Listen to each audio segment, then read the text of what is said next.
Welcome back to One Piece Explained.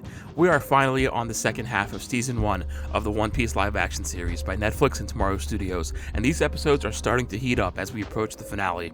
This episode had a ton of little food and animal-related Easter eggs hidden all around the set, and I had so much fun digging through to see what I could find. There's also a lot of greater world building to be had in this one. As always, I make these live-action breakdowns with the intent of being interesting and engaging for longtime fans, as well as new ones, and as such, I won't be going into detail about any big reveals in the story that are better had at your own pace, but I will be discussing characters, settings, and story arcs in a more general sense. Now, with all of that said, let's get into Episode 5, Eat at Baratie. This episode picks back up right where the last one ended, with Garp and his Marines attacking the Straw Hats. This brings us to a flashback of a young Luffy and a younger Garp on what looks to be Mount Corvo over on Dawn Island, the island where Luffy grew up. In the background, you can make out a smoky mountain range, and this may actually be the Great Terminal, a huge burning junkyard that is also located on Dawn Island, where unwanted trash as well as people end up. This flashback is an adaptation of the flashbacks that we would get to Luffy's youth later on in the source material, and as you can tell from the presence of the Straw Hat, this is taking place after the previous flashbacks that we saw in this series, and after he ate the Gum Gum fruit. Luffy has always wanted to be a pirate, and Garp has always wanted him to become a marine, and he takes him to undergo training, a fact that we would first learn in the source material during their initial meeting after the Enies Lobby arc. Garp, though, says that he'll need lunch first, harkening back to a similar line from Luffy earlier in the live-action series, and driving home the point that these two are indeed related. Luffy retains his outfit from the previous Romance Dawn flashback, adding a vest atop his shirt, while Garp's outfit looks to be inspired by his various tropical patterned shirts that he has been seen wearing during the flashbacks this time period in the source material. Back in the present day, the Straw Hats are scrambling to counterattack the Marines. Nami gives out directions on what to do, hinting at her experience with handling ships as well as cannons, and being a pirate in general, and then she tells Zoro sheet in and hard to port, to which Zoro asks which way port is, another fun nod at his lack of directions. Meanwhile, Usopp and Luffy are struggling to fire the cannon. Now, this is a bit of a twist from their scene after the Syrup Village arc, where the two are trying to undergo some firing practice, and Usopp is able to hit the target without much trouble. We get a new transponder snail design, unique to this adaptation as well, that is basically a megaphone with the snail housed in a conch shell attached to a microphone. Now, in the source material, we've seen baby transponder snails used when giving announcements over crowds to broadcast the speaker's voice, but this is a much cooler idea. And when Garp begins to chase down Luffy in the source material, he uses an actual megaphone. When Luffy refuses to give in, Garp gets serious and picks up a cannonball to throw at the Straw Hats, recreating his Meteor Fist technique from the source material, first seen during his pursuit of the Straw Hat pirates. Luffy thinks fast and counters with a technique of his own, as he inhales a tremendous amount of air to inflate, and we get his Gum Gum balloon in all of its glory, as it bounces the cannonball right back at Garp's ship and takes down a mast. Luffy later remarks he didn't know he could do this, while in the manga, the Gum Gum Balloon is a core technique that Luffy's had in his repertoire, first seen against Buggy's Buggy Ball during the Orangetown arc. Garp's frustrated yell turns into a boisterous laugh, much to Kobe and Helmup's surprise. This is a nod to Garp's reaction in the source material, as whenever he's informed of Luffy's great feats, he can't help but laugh, despite those actions being at the expense of the Marines and the world government, just like he did when the Straw Hats escaped his pursuit in the source material. Even the lines he says here are pretty much a direct adaptation of his response to when the Straw Hats escaped him during his pursuit of them after the Enies Lobby arc.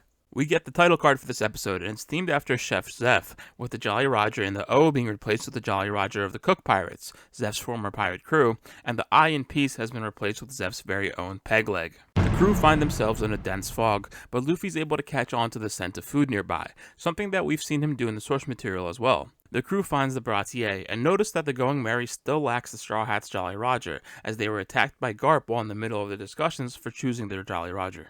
The Baratie itself looks incredible, and I love how busy it is outside. In the source material, it quite often was just depicted as being by itself in the middle of an ocean, making you wonder where the ships of the people dining inside were, so I appreciate the addition of this dock in port.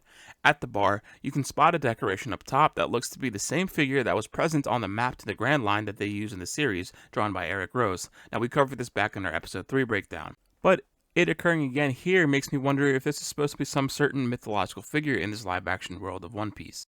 You can also spot a couple blue beverages, perhaps the same kind as the one we saw back at the bar in Shellstown. Before heading into the restaurant, the Straw Hats undergo an outfit change, so let's break it down. Nami's outfit is directly inspired by her appearance during the Baratie arc, and the cover pages of a couple of the chapters during that arc. Usopp's outfit, though, seems to be inspired by his appearance in a color spread featured in Volume 8, and to an extent Zoro's as well, with the dark blue, as Zoro seems to have these types of shirts in multiple colors as we've seen in Episode 1 and 2. Luffy, however, is wearing a red shirt and overalls, an outfit inspired by his appearance on the color spread from Chapter 28, and with that, we finally have every outfit in this color spread adapted in some form into the series. We saw Zoro and Nami's outfits earlier in this episode and the previous episodes, while we saw an adaptation of Shanks' outfit as worn by Luffy back at Episode 2. Inside the Baratie, the maitre d' is unnamed in the credits, but they are a fishman.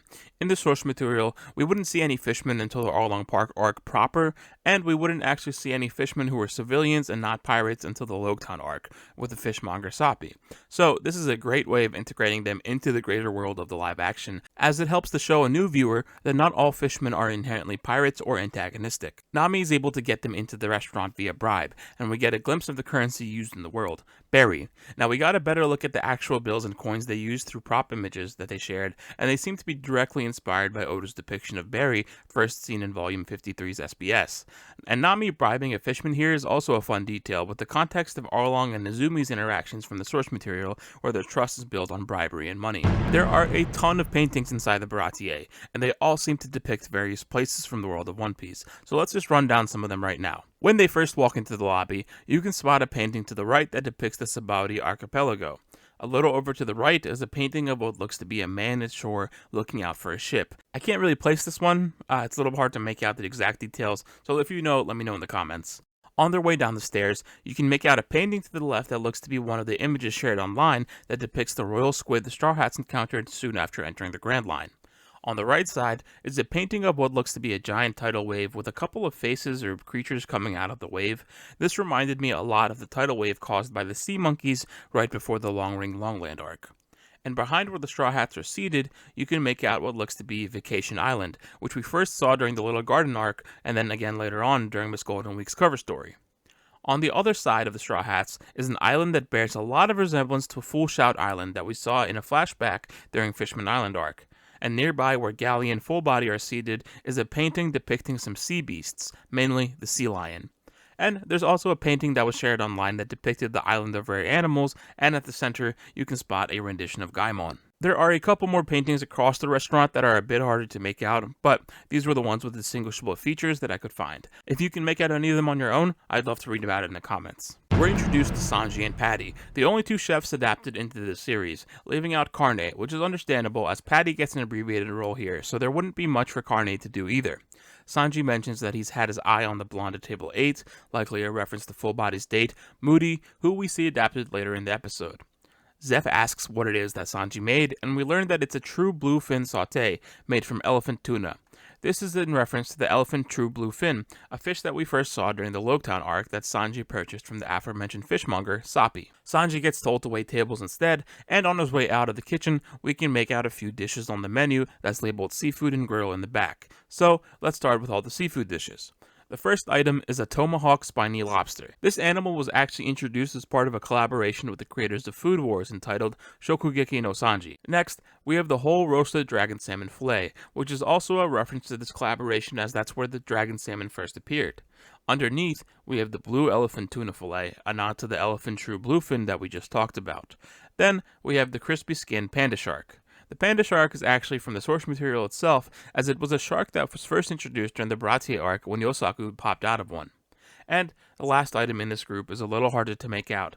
This could be a dish involving stonefish, a type of fish that we first saw eaten by Luffy on their way to Whole Cake Island, and then note that stonefish is also a real species of fish in our world and can also be extremely venomous if not handled properly. As for the rest, we have a regular chicken breast, then an oregano butter roasted chicken dish, and we can start to see why Sanji wasn't really enjoying the menu that Zeph created, because as we all know, oregano is for savages.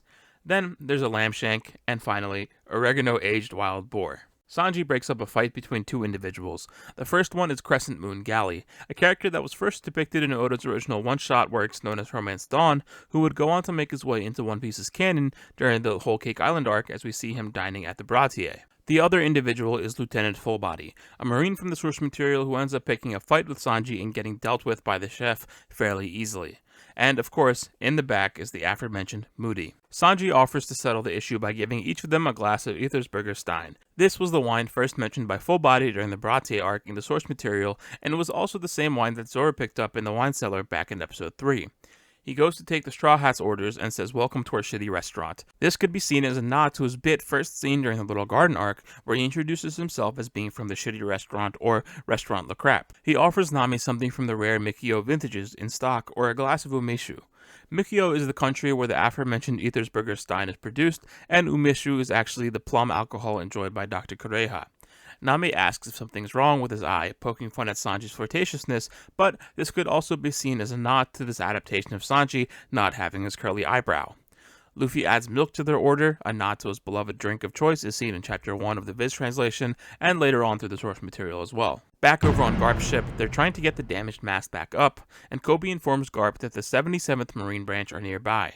This was the same branch that Nami pretended to be from back in episode 1, and they are the Marine Branch under Commander Purun or Puddin, depending on how you translate it, and during the Arlong Park arc, this branch of Marines went to handle the Arlong pirates, but failed. Garp rejects their help, and instead enlists the help of Krieg and Mihawk, and we get his bounty poster in the live action.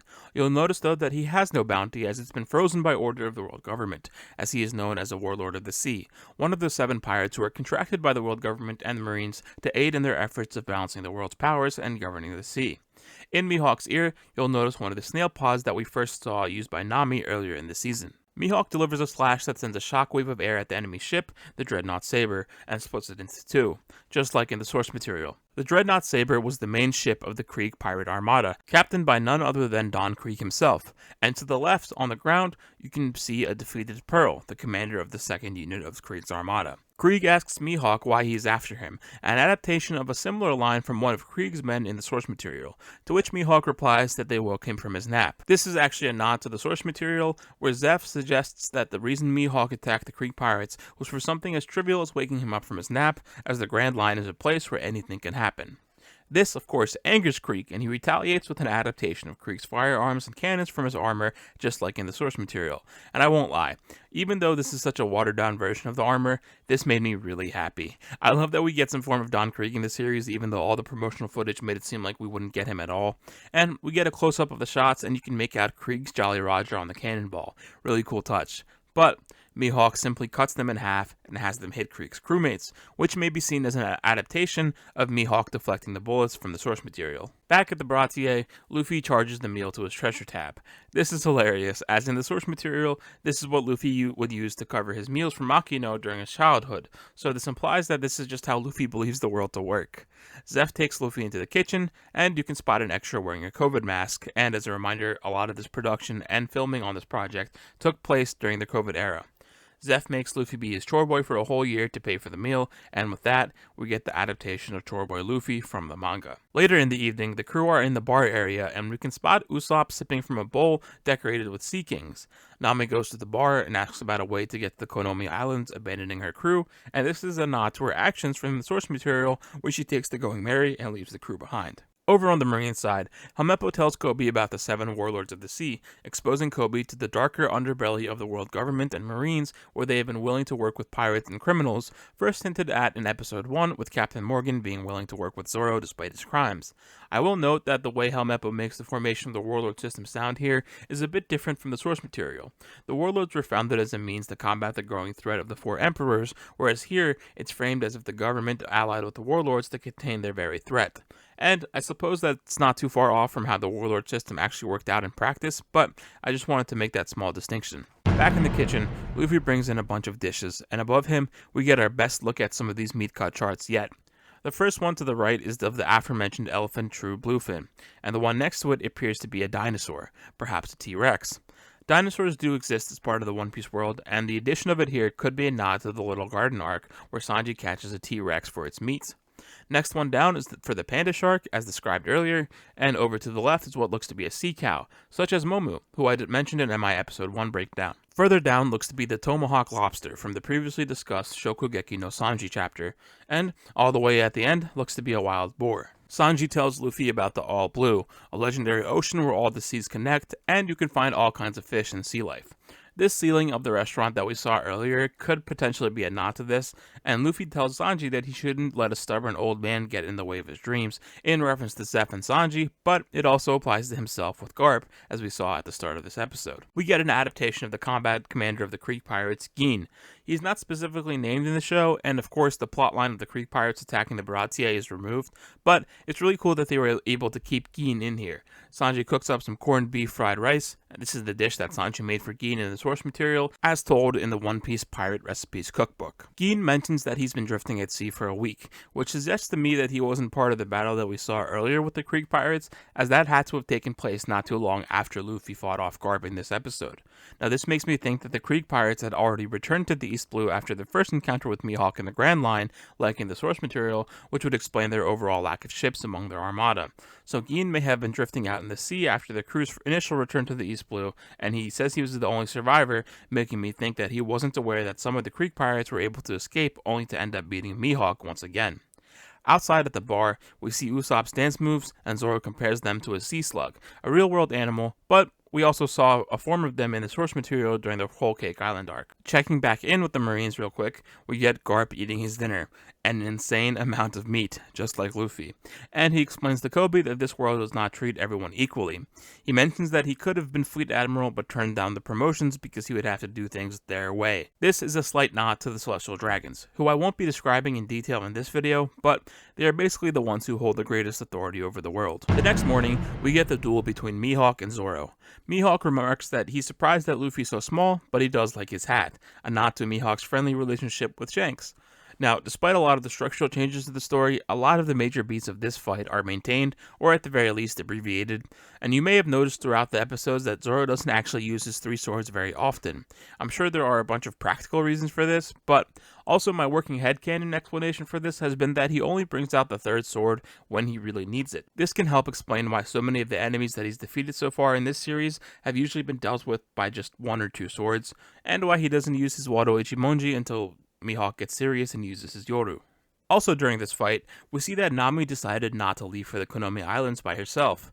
This is of course a big departure from the source material as well, but in my opinion, it really works to show that she has actually grown fond of the friends she's made over the past few episodes, and a lot of her screen time in this episode has been spent reinforcing that. A lot of fans were probably expecting her to leave them here, of course, but this subversion really does add to her character in a positive way, at least in this live-action adaptation. We get an adaptation of Zoro's 3000 Worlds technique, and the fight finishes with Zoro's defeat. Zoro gives an adaptation of his iconic "I will never lose again" speech from the manga, as he loses consciousness and the episode leaves us on a cliffhanger of what will become of Zoro. And of course, we close out the episode with some new credits maps. We get a map depicting the Baratie, and around it we can make out Zeph's chef hat, a menu, and to the right looks to actually be a strap holding various spices that we'll get to see in the next episode. We have another map depicting the Baratie, though this one shows the Sambas region, at the stretch of ocean where the seafaring restaurant can be found, and we have the larger map updated to include this, showing its relative location to the rest of the places. And that's about it for the big details and Easter eggs that I wanted to talk about in this episode. As always, if there's anything you spotted or anything you want to talk more about, let me know in the comments. I love to see what you all have to say. If you've been enjoying these breakdowns and still haven't subscribed, I'd really appreciate it if you do. We're getting really close to the finale with just 3 episodes left, and I know it's going to be a ton of fun just going through everything they have to offer. Thank you all so much for your support and patience on these breakdowns over the past few weeks. Going through these in detail has been a blast, and I'm always excited to be able to share these with you all. Thank you so much for watching, stay safe, and I hope to see you in the next one.